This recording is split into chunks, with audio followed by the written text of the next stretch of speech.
जन सामान्य के आदर्शों को लेकर के, जन सामान्य की अपेक्षाओं को लेकर के, जन सामान्य के सामर्थ्य को लेकर के हमें आगे बढ़ना है। मेरे प्यारे देशवासियों, अब हमारा देश उस दौर में पहुंचा है जिसमें बहुत सी बातों से अब अपने आप को छुपाए रखने की जरूरत नहीं है। हमें चुनौतियों को सामने से स्वीकार करने का वक्त आ चुका है।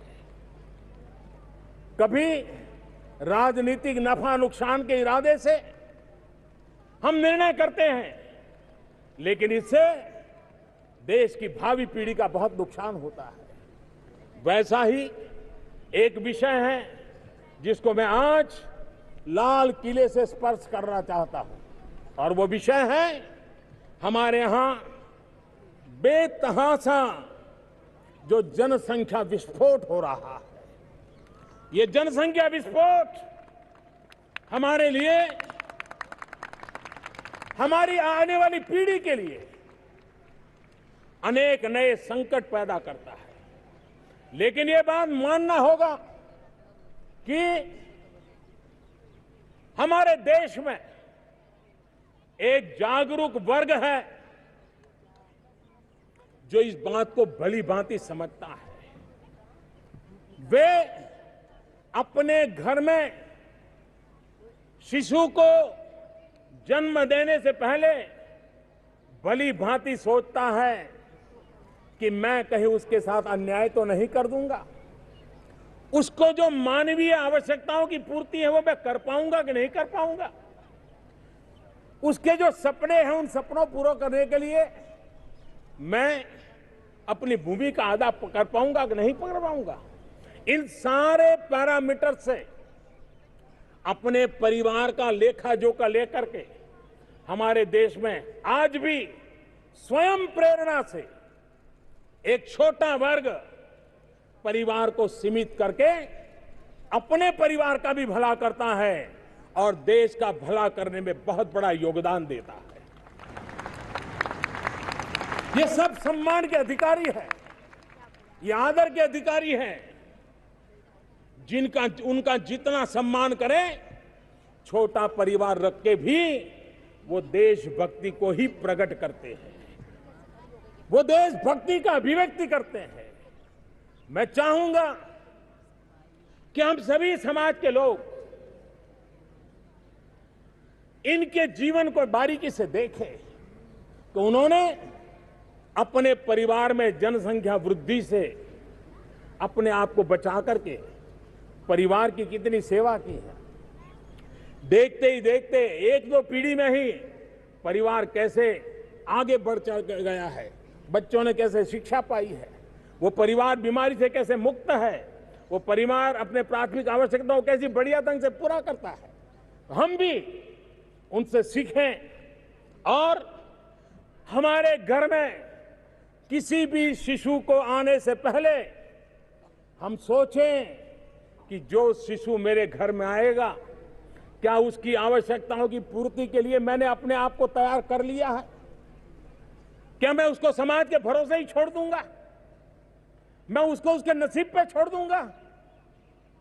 कोई मां बाप ऐसा नहीं हो सकता है कि जो अपने बच्चों को इस प्रकार की जिंदगी जीने के लिए मजबूर होने वाले फिर भी बच्चों को जन्म देता रहता हो।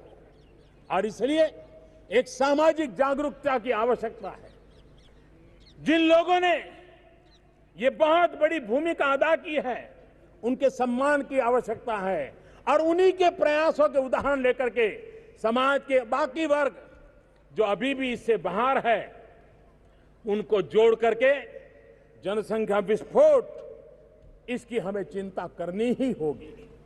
सरकारों ने भी भिन्न भिन्न योजनाओं के तहत आगे आना होगा, चाहे राज्य सरकार हो, केंद्र सरकार हो। हर किसी ने इस दायित्व को कंधे से कंधा मिला करके, हम अस्वस्थ समाज नहीं सोच सकते, हम अशिक्षित समाज नहीं सोच सकते हैं। 21वीं सदी का भारत चाहे सपनों को पूरा करने का सामर्थ्य व्यक्ति से शुरू होता है, परिवार से शुरू होता है। अगर आबादी शिक्षित नहीं है, तंदुरुस्त नहीं है, तो न वो घर भी सुखी होता है, न वो देश भी सुखी होता है।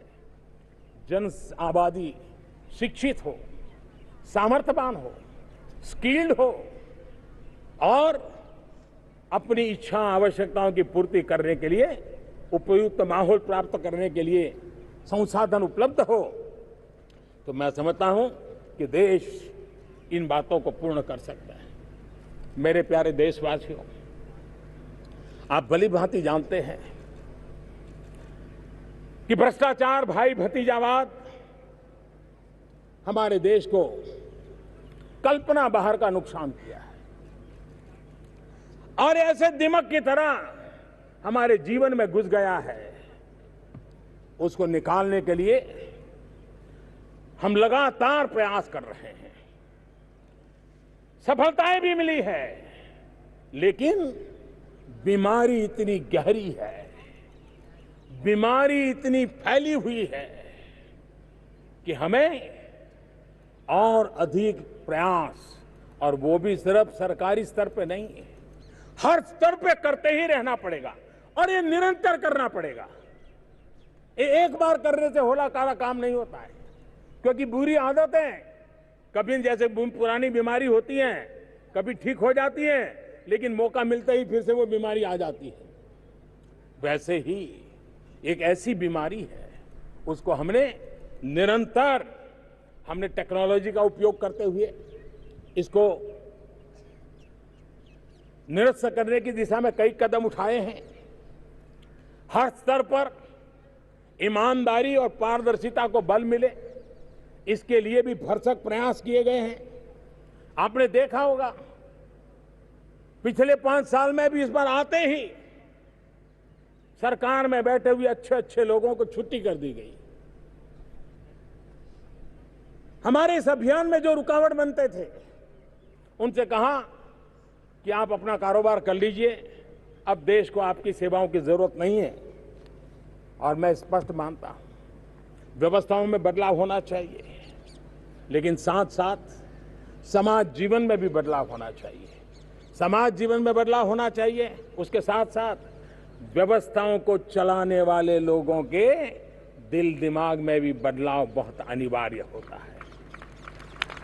तभी जाकर के हम इच्छित परिणामों को प्राप्त कर सकते हैं। भाइयों बहनों, देश आजादी के इतने साल के बाद एक प्रकार से परिपक्व हुआ है।